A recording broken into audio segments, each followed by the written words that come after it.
이 시간 우리 했습니다. 옆에 계신 분들과 함께 이렇게 반갑게 인사드리겠습니다. 예, 안녕하십니까? 반갑습니다. 예, 잘 나오셨습니다. 예, 고맙습니다.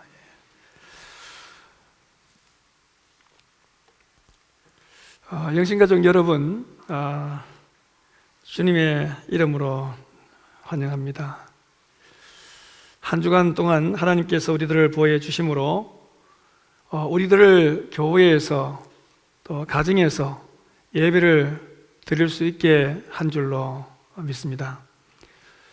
다양한 일은 이 코로나 사태가 진정 국면으로 접어들고 있다는 사실입니다. 그러나 끝난 것이 아니기 때문에 우리가 끝까지 방심하지 말고 최선을 다해서 건강관리에 신경을 써야 할 줄로 믿습니다.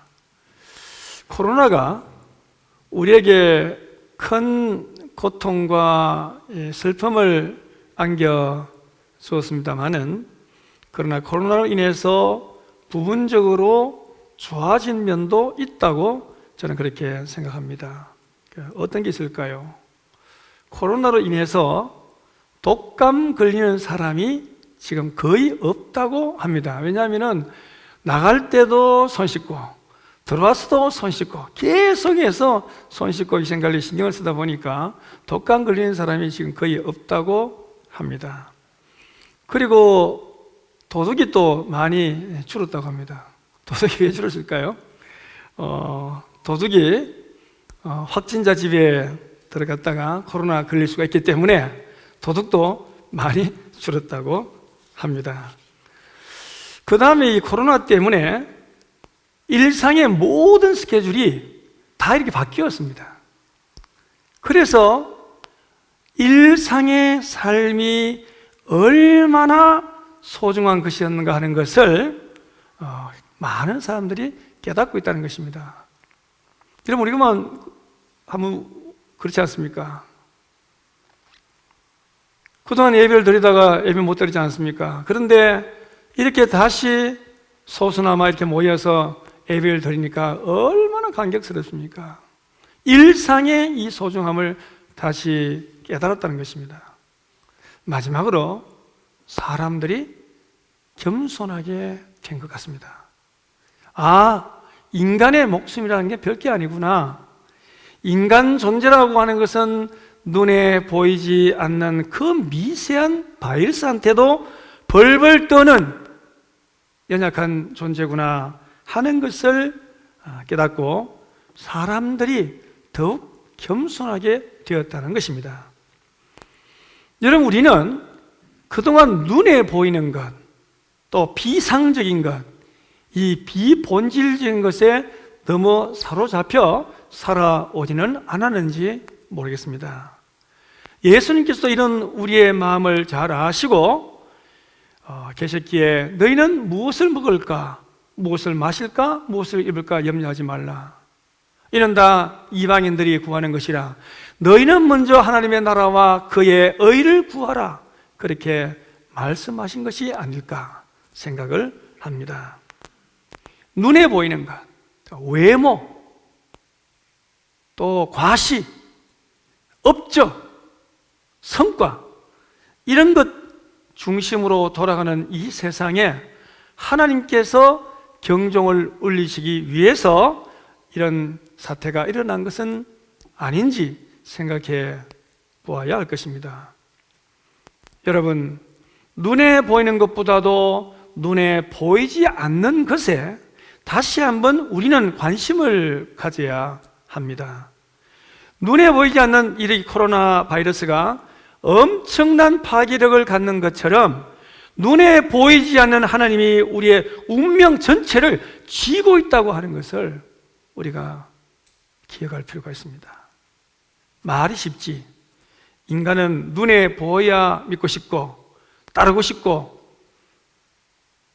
눈에 보이지 않는 것은 등한히 하기가 쉬운 것입니다. 이 성경 전체를 크게 두 가지 유형으로 이렇게 나누어 볼 수가 있는데, 첫째는 눈에 보이지 하나님을 눈에 보이는 하나님으로 계속해서 만들려고 하는 시도가 있고, 두 번째는 하나님을 눈에 보이지 않는 하나님으로 믿고 고백하고 따르는 유형이 있다는 것입니다. 하나님을 눈에 보이는 하나님으로 만드는 시도가 바로 우상 숭배인 것입니다. 저는 팀 켈러라고 하는 사람, 그 미국의 리디머 교회 담임 목사님인데 아주 유명한 그런 교회입니다. 갑자기 부흥하고 각광받는 교회인데, 이 팀 켈러 목사님이 쓴 내가 만든 신이라고 하는 책을 읽고 많은 이 배움과 감동을 받았습니다. 팀 켈러가 한 말 가운데 이 말이 내 마음에 정말 이렇게 와닿았습니다. 꽂혔습니다. 뭐라고 했는가 하니까 인간의 마음은 우상 공장이라는 것입니다. 우상 공장. 끊임없이 우리 마음속에서 이 우상을 만들어낸다는 것입니다. 겉으로 보기에는 멀쩡해 보여도 끊임없이 우상을 만들어내는 것이 인간이라는 것입니다. 에스겔 14장 3절에 보면 그 당시 일반 성도들은 말할 것도 없고 신앙을 대표한다고 하는 이 이스라엘 장로들도, 여기에 장로는 목사가 포함된 겁니다. 오해하지 마시기 바랍니다. 그 목사 장로들도 우상에 빠져 있다고 하는 것을 이렇게 지적하고 있습니다. 이 사람들이 자기 우상을 마음에 들이며 그랬습니다. 자기 우상을 마음에 들였다는 것입니다. 아마 이 당시 이스라엘 장로들은 이런 지적에 언짢게 반응하지 않았을까, 그렇게 생각을 합니다. 아니, 하나님, 내가 우상을 섬기다니요. 저는 하나님만 섬겼습니다. 저는 우상을 가까이 하지 않습니다. 그러나 하나님이 여기서 말하는 우상은 인간의 마음이 성공, 또 사랑, 재물, 가정, 이런 것들을 가장 궁극적인 것으로 여기는 것을 말하는 것입니다. 그래서 팀 켈러는 이 세상의 그 어떤 것도 하나님처럼 신격화시키면 그 모든 것은 하나님의 대용품, 즉 counterfeit God, 가짜 신이 될 수 있다고 말하고 있습니다. 유럽이 2차 세계대전에 돌입하기 직전에 그 유명한 역사가 있던 요한 호이칭아라고 하는 사람은 이런 유명한 말을 남겼습니다. 그 당시 시대를 진단하면서 우리가 살고 있는 이 세상은 뭔가에 씌었다. 우리도 잘 알고 있다. 이런 말을 했습니다. 뭔가에 씌었다 뭐겠습니까? 무언가의 악령 같은 것에 씌어가 있다고 하는 것을 역사가 호이칭아가 말을 했습니다. 인간은 하나님 대신에 가짜 신에 의해서 만족을 구했지만 만족은커녕 불행감만 키웠다는 것입니다. 여러분, 인간은 하나님을 벗어나면 만족이 없습니다. 만족이 없습니다. 기쁨이 없습니다. 그래서 인간은 이 대체 만족을 위해서 눈에 보이는 세계에서 하나님 대신에 우상을 만들고 그에게 경배하였다는 것입니다. 인간의 이 마음은 끊임없이 우상을 만들어내는 우상 공장임을 잘 간파한 바울 사도는 오늘 본문 22절로 23절에서 이렇게 말하고 있습니다. 스스로 지혜 있다 하나 어리석게 되어 썩어지지 아니하는 하나님의 영광을 썩어질 사람과 새와 짐승과 기어다니는 동물 모양의 우상으로 바꾸었느니라, 그렇게 말씀하고 있습니다. 계속해서 바울 사도는 24절로 25절 말씀에서 우상으로 바꾸는 사람들을 마음의 정욕대로 더러움에 내버려두어 그들의 몸을 서로 욕되게 하게 하셨습니다. 그리고 하나님의 진리를 거짓 것으로 바꾸어 피 좋은 물을 조물주보다 더 경배하고 섬겼다고 말씀하고 있습니다. 이 우상 숭배는 바로 부패한 인간의 본성을 단적으로 우리에게 증명해 주고 있습니다. 하나님은 우상 섬기는 사람들을 멸망당하도록 내버려 두셨다는 것입니다. 인간들에게 가장 슬픈 일은 하나님으로부터 버림을 받는 일입니다. 성경은 우상 숭배하다가 하나님께 멸망받은 사람들의 이야기로 가득 차 있다고 하는 것을 우리가 잘 알고 있습니다.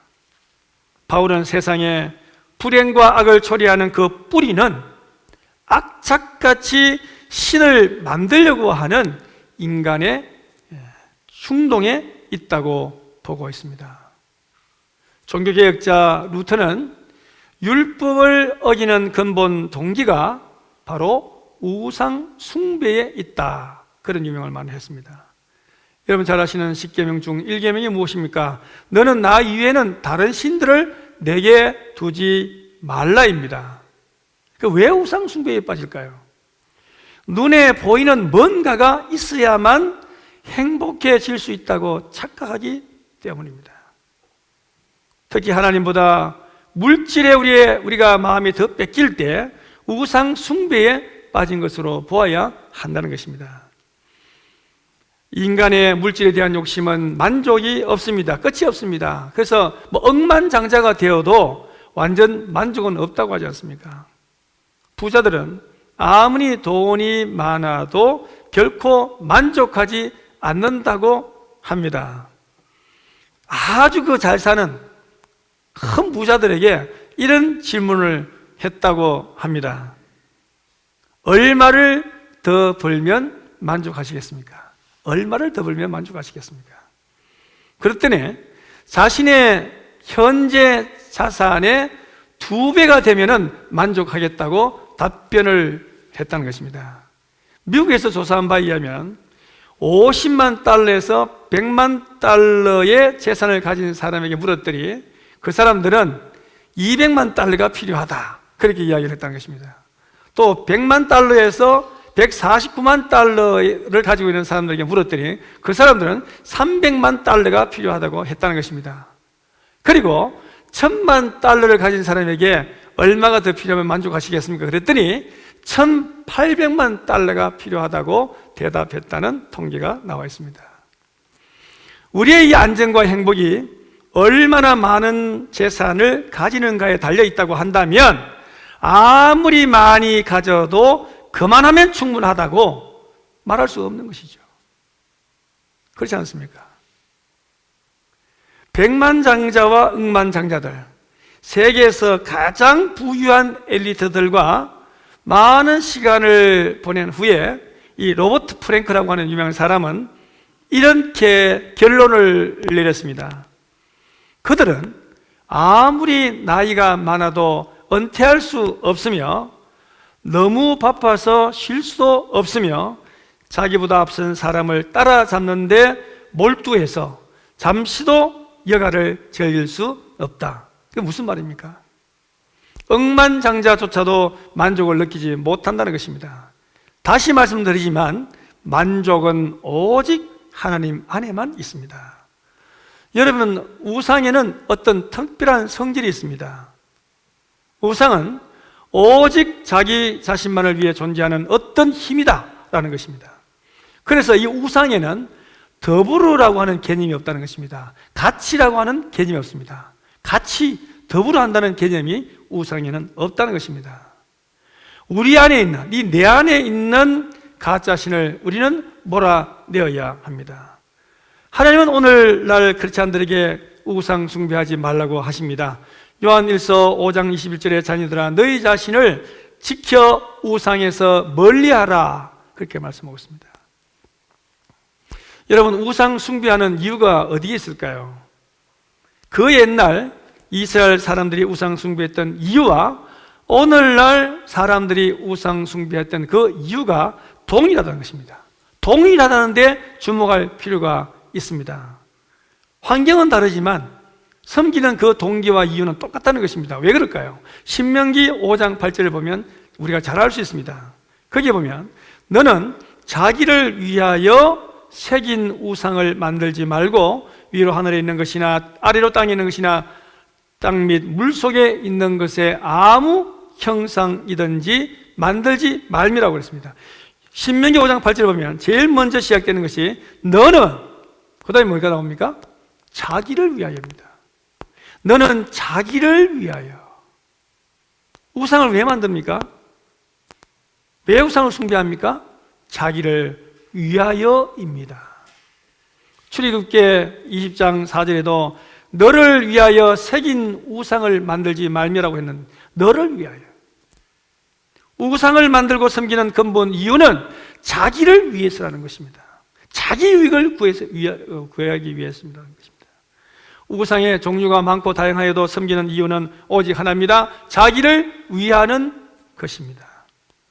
하나님을 위해 해야 할 것을 모두 자기를 위해서 하는 것, 이것이 우상 숭배입니다. 하나님께 돌아가야 할 영광을 자기가 가로채는 것, 이것이 우상 숭배인 것입니다. 우리가 여기에 하나님의 새 성전을 지었습니다. 교회에 올 때마다 저는 무한한 감사와 희열을 느낍니다. 그렇게 좋을 수가 없습니다. 신납니다. 영혼이 춤을 춥니다. 그런데 우리가 명심해야 할 것이 있습니다. 우리가 이 성전을 왜 지었습니까? 우리의 유익을 구하기 위해서입니까? 이 성전은 내 자신의 유익을 구하기 위한 성전이 아니라고 하는 것입니다. 하나님께 영광을 돌리고 하나님을 높여드리기 위해 세운 하나님의 집임을 우리가 기억해야 하겠습니다. 우리 안에 숨어있는 일체의 이 가짜신을 몰아내고 위의 것을 찾고 보이지 않는 하나님께 영광 돌리는 삶을 살면 좋겠습니다. 중요한 것은 우상을 우리가 우리 마음속에서 뿌리 뽑기만 하고 그 자리에 그냥 방치해 둔다고 하면 다시 우상은 자라날 것입니다. 또 우상이 우리 속에 틈타고 들어올 것입니다. 그렇기 때문에 중요한 것은 우상을 뿌리 뽑은 그 자리에 우리는 예수 그리스도의 사랑을 심어야 한다는 것입니다. 예수 그리스도의 사랑을 심지 않으면 그 우상은 다시 가라지처럼 자라난다는 것을 기억하고 예수님의 사랑으로 우리의 마음을 날마다 채워가야 하겠습니다. 직장과 가정과 자녀와 재물을 우상으로 삼았던 사람들은 이제부터 그것들을 그만 사랑하라는 것이 아닙니다. 오히려 그것들보다도 예수님을 훨씬 더 사랑하면 그것들에 집착해서 노예가 되지 않는다는 것입니다. 내 안에 도살하고 있는 이 가짜신을 버리고 주님을 더욱 사랑하고 주님을 더욱 의지하고 주님을 기뻐하는 주님의 복된 백성들이 다 되시기를 주님의 이름으로 축원합니다. 기도드리겠습니다. 하나님보다 더 앞세웠던 우리 마음의 가짜신을 해체하고 이제부터 무엇을 하든지 주님의 영광을 위하여 하는 주님 백성들이 다 되게 하시옵소서. 예수님의 이름으로 기도합니다. 아멘.